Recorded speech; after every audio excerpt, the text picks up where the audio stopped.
What's up, guys? Welcome back to the FNG Academy. Buck here, former Green Beret, here to help you guys get selected. Alright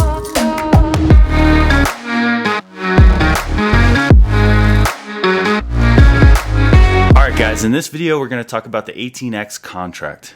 I've been getting some weird feedback that I'm not really happy with from some of you guys who are worried about not having enough time under your belt to go 18X and whether or not you should go regular Army before going 18X, before going to selection, things like that. I know it's not your guys' fault. A lot of you guys just don't know. What I'm upset about is that someone is giving you this feedback. So we're going to set the story straight. If someone from the regular Army tells you not to go 18X because they think that you need time under your belt, listen, I get it. I was regular Army before I went to selection, and I saw a lot of those guys do the 18X graduating right alongside with me, and it's hard to watch, right? Because I got my E6 in 6 years of fighting for each rank. I fought from PV2 to PV3. In basic, I got promoted to PV3. My drill sergeant ripped up my promotion orders because he caught us sleeping, which was bullshit. So after we graduated, I went back, pulled my promotion orders out of the trash, taped them back together, and went to him and said, please give my promotion back. And he was like, fair enough. Went and printed me some new orders, got my promotion. So trust me, I know what it means when you have to fight for each rank. Every single rank I fought hard for, even making mistakes like I talked about in my E6 board, and having major setbacks. And then to watch an 18X come in and get E6 right out the gate, it's hard. It's a hard pill to swallow. But for all you guys that are thinking about going 18X, does that mean that you shouldn't do it and that you should go regular Army? Hell no. That is an amazing contract. Your families are going to be getting E6 as soon as you graduate. You're going to go right to Special Forces. And you know what? I know friends that I got a buddy that's in CAG, Delta, whatever you guys know it as, the unit. And he was an 18X. I got two guys that I know that were 18Xs that are now in Delta Force. So, I mean, they're at the tip of the fucking spear. And they're doing things bigger than I've ever done or most people I know have ever done. And they were 18X contracts. So is anyone holding it against them? Hell no. So you go and you get what you want.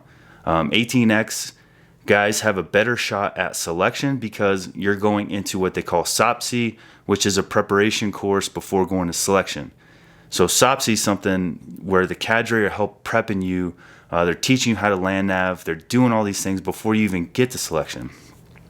So an 18X has a better shot at getting selected because of SOPSI.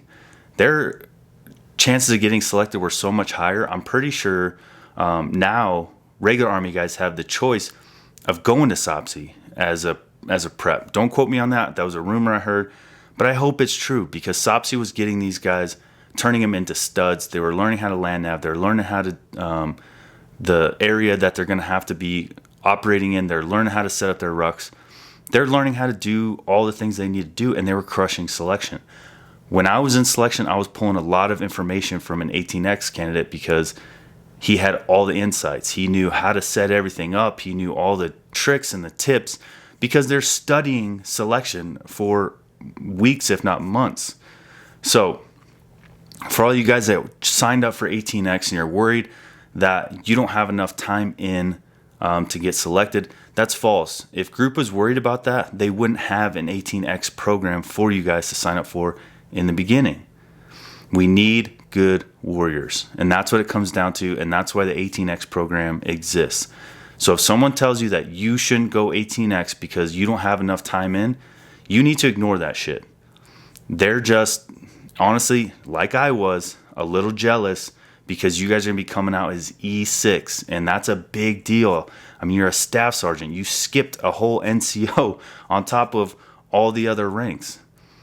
So yeah, there's going to be a little animosity there, but you're not going to feel that when you're in the pipeline because everyone's used to that process in the pipeline. It's the other guys that aren't in that pipeline, they're going to cast some shade on you because they're a little jealous.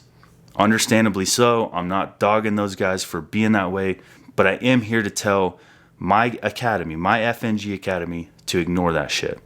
If you want to be Special Forces, you sign up for it, and you can get an 18X contract. You take that contract. If you're already in, go to selection and learn from those guys. Learn from anyone who went through SOPSI like I did, because they got a ton of knowledge. They've been doing land nav far more than you with the help of Special Forces instructors. Do like I did and soak up that knowledge from those SOPSI guys, because they have so much information on how to set their rucks up, like I said, what the land nav courses look like, things to stay away from. They have a ton of information, and I found a guy that was in my bunk that was super helpful, and he helped me tremendously. So just want to throw that out there. Don't worry about not having enough time in. You guys need to go after the contracts that you want. If you want to be Ranger and you can get an Option 40 contract, you get that Option 40 contract. Pick what you want. Don't think that you have to go do something else and then get to this. The only time I think you need to, and this is just from an outside perspective, obviously, because I don't have any personal knowledge in it, the only time I think it's important to do something before something else is for guys that are going to CAG. In that instance, just from the feedback that I've heard, this is not firsthand knowledge, that they want guys that have either been Ranger, been Special Forces. Regular Army guys do make it too, but I would imagine that they want you just to have either combat experience or leadership experience. That is the one place that you really have to have a good foundation before going. But that's it. It's not Rangers are taking PV2s, 18-year-old PV2s. So stop worrying about having all this experience before. Figure out what you want to do in the military and go get after it. See you guys next time.